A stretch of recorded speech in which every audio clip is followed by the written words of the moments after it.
আসসালামু আলাইকুম। সম্মানিত দর্শক। আশা করি দেশের বর্তমানে পরিস্থিতিতে আপনারা সবাই ভালো আছেন এবং সুস্থ আছেন। দেখুন, রাজনীতির এক অদ্ভুত জাদুকরী ক্ষমতা আছে। আমরা সাধারণ মানুষ খালি চোখে যা দেখি, রাজনীতির আসল খেলাটা কিন্তু তার চেয়েও অনেক বেশি গভীর, অনেক বেশি জটিল। দাবা খেলায় যেমন একটা চালের পর প্রতিপক্ষ কি চাল দেবে তার উপর নির্ভর করে জয় পরাজয়, ঠিক তেমনি বাংলাদেশের বর্তমান রাজনৈতিক প্রেক্ষাপটেও এখন কিন্তু এক আন্তর্জাতিক বিশাল দাবার বোর্ড বিছানো হয়েছে। সুপ্রিয় দর্শক, আপনারা নিশ্চয়ই ভাবছেন এই মুহূর্তে বা এখন আমি আপনাদের সামনে কি নিয়ে কথা বলতে এসেছি। আমি এই মুহূর্তে পর্দার আড়ালে এমন কিছু গল্প, এমন কিছু কৌশল নিয়ে আপনাদের সাথে আলোচনা করব যা শুনলে আমি মনে করি হয়তো আপনাদের চিন্তার জগৎটা নড়েচড়ে উঠতে পারে। দর্শক, গত জুলাই আগস্ট মাসে আমাদের দেশে যে গণ অভ্যুত্থান হয়ে গেল, তার রেশ কিন্তু এখনো কোনোভাবে কাটেনি। জাতিসংঘের মানবাধিকার বিষয়ক হাই কমিশনার ভলকার তুর্কের দপ্তর থেকে এই গণঅভ্যুত্থানকে কেন্দ্র করে একটি তদন্ত প্রতিবেদন প্রকাশ করা হলো। সেখানে বলা হলো এই আন্দোলনে প্রায় ১৪০০ মানুষ প্রাণ হারিয়েছেন এবং এর জন্য সরাসরি তৎকালীন আওয়ামী লীগ সরকারকে দায়ী করা হলো। স্বাভাবিকভাবেই এই রিপোর্ট আওয়ামী লীগ সরকার এবং আন্তর্জাতিক অঙ্গনে শেখ হাসিনার বিরুদ্ধে একটি বড় হাতিয়ার হিসেবে কিন্তু দাঁড়িয়ে গেছে। কিন্তু রাজনীতিতে কেউ বিনা যুদ্ধে কাউকে কিন্তু ছেড়ে দেয় না। শেখ হাসিনা দেশ ছেড়েছেন ঠিকই, কিন্তু তিনি বা তার দল আওয়ামী লীগ যে হাল ছেড়ে দিয়ে চুপচাপ বসে আছে, বিষয়টা কিন্তু বর্তমান সময়ে মোটেও তেমন নয়। বরঞ্চ তারা আন্তর্জাতিক অঙ্গনে এমন এক পাল্টা চাল দেওয়ার প্রস্তুতি নিচ্ছে, যা এই পুরো দৃশ্যপটটাকে নতুন করে চ্যালেঞ্জের মুখে ফেলে দিয়েছে। সুপ্রিয় দর্শক, একটু ভেবে দেখুন, জাতিসংঘের মতো একটা বিশাল আন্তর্জাতিক সংস্থার রিপোর্টের বিরুদ্ধে দাঁড়ানো কিন্তু আমি মনে করি চারটেখানি কোনো কথা নয়। কিন্তু আওয়ামী লীগ ঠিক সেটাই করতে যাচ্ছে। তারা প্রথম যে মোক্ষম চালটি চেলেছে তা হলো ভলকার তুর্কের কাছে সরাসরি নিহতের তালিকা চেয়ে বসে। শেখ হাসিনার পক্ষ থেকে ব্রিটিশ আইনি প্রতিষ্ঠান ডাউটি স্ট্রিট চেম্বার্সের প্রখ্যাত আইনজীবী স্টিফেন পালস এবং কানাডা ভিত্তিক একটি মানবাধিকার সংস্থার মাধ্যমে জাতিসংঘের কাছে দুটো চিঠি পরপর পাঠানো হয়েছে। চিঠির বক্তব্য খুব সোজা এবং তীক্ষ্ণ। তারা বলেছে, আপনারা যে বলেছেন ১৪০০ মানুষ মারা গেছে, সেই ১৪০০ মানুষের নাম ঠিকানা এবং মৃত্যুর তারিখ সহ বিস্তারিত তালিকা আমাদেরকে দিন। শুধু তাই নয়, এই তালিকা আপনাদের ওয়েবসাইটে প্রকাশ করুন, যাতে বিশ্বের যে কোনো গবেষক বা যে কোনো সাংবাদিক তা সেখানে দেখে যাচাই করতে পারে এবং সেটি প্রকাশ্যে থাকে। এই যে তালিকা চেয়ে বসার কৌশল, এটা কিন্তু আমি মনে করি সাধারণ কোনো বিষয় নয়। এর মাধ্যমে তারা মূলত জাতিসংঘের তদন্তের বিশ্বাসযোগ্যতাকেই একটা বড় ধরনের ধাক্কা দিতে চেয়েছে। এখানে তাদের দাবি হলো নিহতের এই সংখ্যাটি অতিরঞ্জিত এবং রাজনৈতিকভাবে উদ্দেশ্য প্রণোদিত। সরকারের নিজস্ব গেজেট বা অন্যান্য নিরপেক্ষ সংস্থার হিসেবে এই সংখ্যা নাকি অনেক কম। আইনজীবী স্টিফেন পালস তো সরাসরি বলেই দিয়েছেন, এই অতিরঞ্জিত রিপোর্টটিকে ব্যবহার করে একটি রাজনৈতিক দলের পতনকে বৈধতা দেওয়া হচ্ছে। তাই সত্যের স্বার্থে ভলকার তুর্কের দপ্তর যেন এই রিপোর্টটি সংশোধন করে অথবা প্রকাশ্য বিবৃতি দিয়ে তা প্রত্যাহার করে নেয়। সুপ্রিয় দর্শক, আপনারা হয়তো ভাবছেন একটা চিঠি দিলেই কি জাতিসংঘ তাদের রিপোর্ট প্রত্যাহার করে নেবে? বিষয়টা কি এত সহজ? আওয়ামী লীগের নীতি নির্ধারকরাও কিন্তু এতটা বোকা নন। তারা খুব ভালো করেই জানেন শুধু চিঠি দিয়ে কাজ হবে না। আর তাই তারা প্রায় ১ বছর ধরে আন্তর্জাতিক অঙ্গনে ৫টি ধাপে এক সুদূর প্রসারী পরিকল্পনার সাথ দিয়েছেন। প্রথম কাজটি তারা করেছেন আইনি লড়াইয়ের ভিত্তি মজবুত করার মাধ্যমে। স্টিফেন পালস বা তাতিয়ানা ইউটিলেটের মতো বাঘা বাঘা আন্তর্জাতিক আইনজীবীদের নিয়ে তারা একটি হাই প্রোফাইল লিগ্যাল প্যানেল তৈরি করেছেন। এর পরের ধাপটি আরো চমকপ্রদ। তারা জাতিসংঘের ওই রিপোর্টটি লাইন ধরে ধরে চুলচেরা বিশ্লেষণ করেছেন। জাতিসংঘের রিপোর্টের ১০৯টি প্যারাগ্রাফে কোথাও কি ভুল আছে, কোথাও তথ্যের গরমিল বা স্ববিরোধী কথা আছে? তারা সবকিছু পয়েন্ট আকারে সাজিয়ে তারা একটি পাল্টা রিপোর্ট তৈরি করেছেন। সেই পাল্টা রিপোর্ট কিন্তু এরই মধ্যে জাতিসংঘের বিশেষ দূতের কাছে পাঠিয়েও দেওয়া হয়েছে। সুপ্রিয় দর্শক, এখানে আওয়ামী লীগের দাবি হলো জাতিসংঘের ওই তদন্ত দলটি খুবই অল্প কিছু মানুষের সাথে কথা বলে একপেশিয়া ভাবে এই রিপোর্ট বানিয়েছে। 15ই জুলাই থেকে 5ই আগস্ট পর্যন্ত আওয়ামী লীগের নেতাকর্মী বা আইন শৃঙ্খলা রক্ষাকারী বাহিনীর উপর যে হামলা বা নির্যাতন হয়েছে তা রহস্যজনকভাবে এই রিপোর্টে কোনোভাবে উঠে আসেনি, এড়িয়ে যাওয়া হয়েছে। অর্থাৎ তারা প্রমাণ করতে চাইছে যে এই রিপোর্টটি নিরপেক্ষ নয়, বরঞ্চ পক্ষপাতদুষ্ট অথবা একপাক্ষিক। কিন্তু আসল খেলাটা শুরু হচ্ছে ঠিক এখানে। আওয়ামী লীগের মূল টার্গেট এখন ওই রিপোর্ট নয়, বরং খুদ বলকার তুর্ক। আগামী অক্টোবরেই বলকার তুর্কের মেয়াদ শেষ হতে যাচ্ছে। আর ঠিক তার আগেই তার বিরুদ্ধে কনফ্লিক্ট অফ ইন্টারেস্ট বা স্বার্থের সংঘাতের এক বিশাল অভিযোগ তোলার প্রস্তুতি নিচ্ছে আওয়ামী লীগ। তারা প্রমাণ হিসেবে বেশ কিছু নথিপত্র এবং ভিডিও ফুটেজও সংগ্রহ করেছে।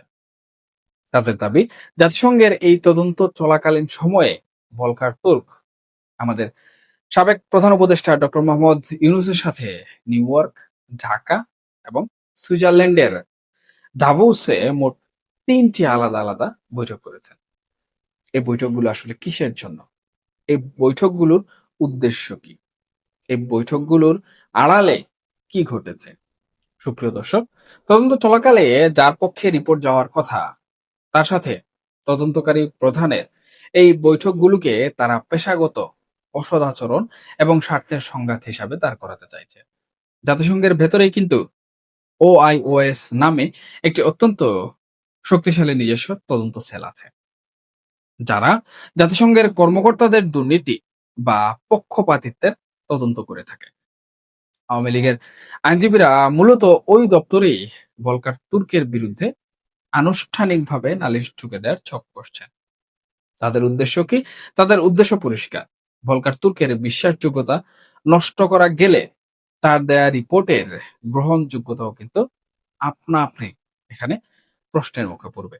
আর রিপোর্ট প্রশ্নের মুখে পড়লে সবকিছু কিন্তু প্রশ্নের মুখে পড়বে। এরপরে যদি কাজ না হয়, তবে তাদের হাতে আরো দুটি অস্ত্র থাকছে। তারা জাতিসংঘের স্পেশাল রিপোর্টারদের কাছে যাবে, পাশাপাশি আন্তর্জাতিক ফৌজদারি আদালত বা ICC তেও তারা একটি আবেদন করার প্রস্তুতি নিচ্ছেন। তাদের যুক্তি হলো, জাতিসংঘের এই ত্রুটিপূর্ণ রিপোর্টের ওপর ভিত্তি করেই যদি বাংলাদেশের ট্রাইব্যুনালে শেখ হাসিনা সহ আওয়ামী লীগ নেতাদের ফাঁসির রায় দেয়া যায়, তাহলে ওই একই সময়ে সংগঠিত অপরাধের জন্য ডক্টর ইউনূস এবং অন্তর্বর্তীকালীন সরকারের উপদেষ্টাদের বিরুদ্ধেও কেন ICC তে অভিযোগ দায়ের করা যাবে না? বিষয়টা কিন্তু একদম যৌক্তিক। আওয়ামী লীগ একদম পয়েন্টে ঢুকে গেছে।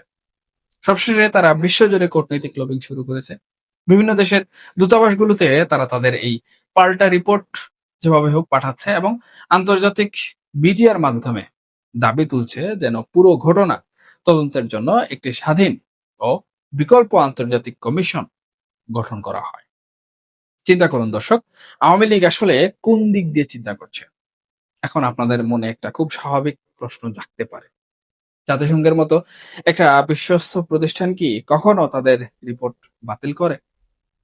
ইতিহাস কিন্তু অন্য কথা বলে। একটু পেছনের দিকে তাকালেই আমরা কিন্তু দেখতে পাই, জাতিসংঘের আইনি দায় মুক্তি থাকলেও নৈতিক চাপের মুখে তাদের কিন্তু মাথা নোয়াতে হয়।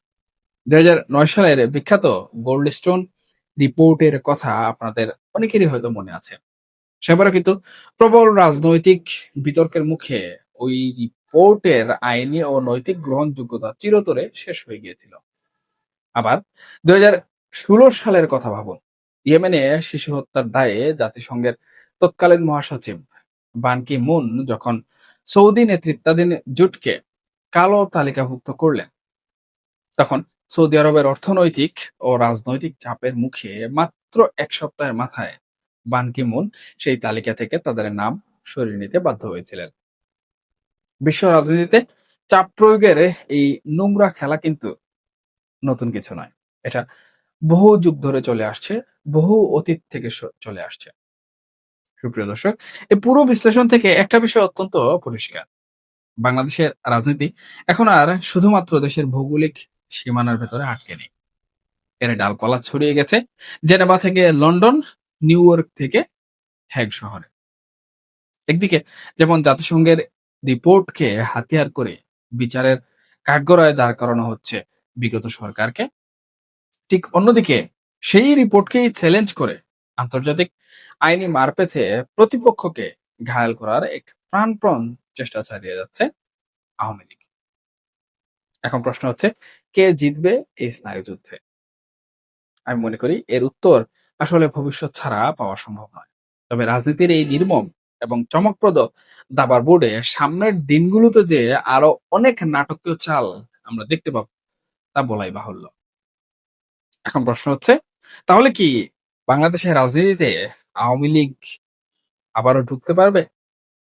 দেখুন সুপ্রিয় দর্শক, আওয়ামী লীগের উপর কিন্তু যে সকল অভিযোগগুলো উঠে এসেছে বা যে কারণে আওয়ামী লীগের রাজনীতি নিষিদ্ধ করা হয়েছে, বা আন্তর্জাতিক অপরাধ ট্রাইব্যুনাল আইসিটিতে যে মামলাগুলো প্রক্রিয়াধীন রয়েছে, শেখ হাসিনার যে ফাঁসির রায় এসেছে, এর মূল ভিত্তিটা কোথায়? এর মূল ভিত্তিটাই হচ্ছে কিন্তু ভলকার তুর্কের কিংবা জাতিসংঘের সেই রিপোর্ট বা প্রতিবেদন। এটাকেই পুঁজি করে কিন্তু অন্তর্বর্তীকালীন সরকার এই বিচার কার্য শুরু করেছে।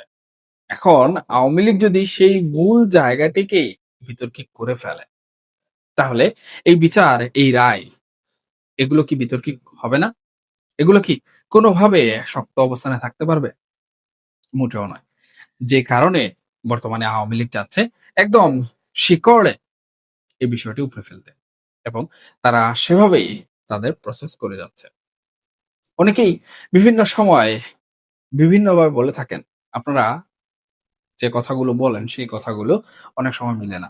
দেখুন সুপ্রিয় দর্শক, আমরা আসলে কোনো জ্যোতিষ নই, আমরা রাজনৈতিক পর্যবেক্ষক। বিভিন্নভাবে রাজনীতির বিষয়গুলো পর্যবেক্ষণ করে থাকি এবং একটা ইকুয়েশন মেলানোর চেষ্টা করি। তবে সেটা সম্পূর্ণ বাস্তবিক। এখানে কল্পনার কোনো অবকাশ নেই। রাজনীতিতে কল্পনা বা ভবিষ্যৎবাণী অথবা জ্যোতিষবিদ্যা কখনোই কিন্তু চলে না। এবং আপনাদের যে কথা, সেটার উত্তর হচ্ছে, এখন পর্যন্ত বাংলাদেশের রাজনীতিতে যে পট পরিবর্তন ঘটেছে, আমরা যা যা বলেছি তা কিন্তু কালক্রমে ঘটেছে এবং ঘটবে। কারণ রাজনীতি হচ্ছে স্লো পয়জনের মতো। এটা অত্যন্ত ধীর গতিতে কাজ করে। তাই আপনারা যারা আবেগের বশবর্তী হয়ে চাচ্ছেন যে দ্রুত কোনো কিছু ঘটে যাক, ফলাফল দ্রুত চলে আসুক, এটা কিন্তু রাজনীতির কোনো নিয়মের মধ্যে পড়ে না। এটা রাজনীতির কোনো পড়ার মধ্যেও পড়ে না। তাই আপনাকে অবশ্যই ধৈর্য ধরতে হবে এবং পরিস্থিতি বুঝে এগিয়ে যেতে হবে। এবং আওয়ামী লীগ কিন্তু তাদের বর্তমান অবস্থান এবং বর্তমান পরিস্থিতি বুঝে ধৈর্য ধরেই এগিয়ে যাচ্ছে এবং কাজ চালিয়ে যাচ্ছে। ভবিষ্যতের দিকে আমাদের লক্ষ্য রাখতে হবে। ভবিষ্যতে তাদের এই চালগুলো বুমেরাং হয়, নাকি তারা যেভাবে মাঠ গুছানোর চেষ্টা করছে সেভাবে মাঠ গুছিয়ে নিয়ে আসতে পারে। কারণ যদি শেকড়ে তারা গুছিয়ে আনতে পারে, তাহলে বাংলাদেশের অভ্যন্তরের রাজনীতিতে প্রবেশ করা তাদের জন্য খুব একটা কঠিন হবে না, বরঞ্চ একদম পানির মতো সহজ হয়ে যাবে। এখনকার মতো এ পর্যন্তই। সবাই ভালো থাকবেন, সুস্থ থাকবেন। আর এই আলোচনা প্রসঙ্গে আপনাদের যে মন্তব্য রয়েছে সেটা অবশ্যই কমেন্ট সেকশনে জানাতে ভুলবেন না। কারণ আপনাদের মন্তব্য আমার জন্য অত্যন্ত গুরুত্বপূর্ণ। আমি সেখান থেকে শিক্ষা অর্জন করি। আল্লাহ হাফেজ।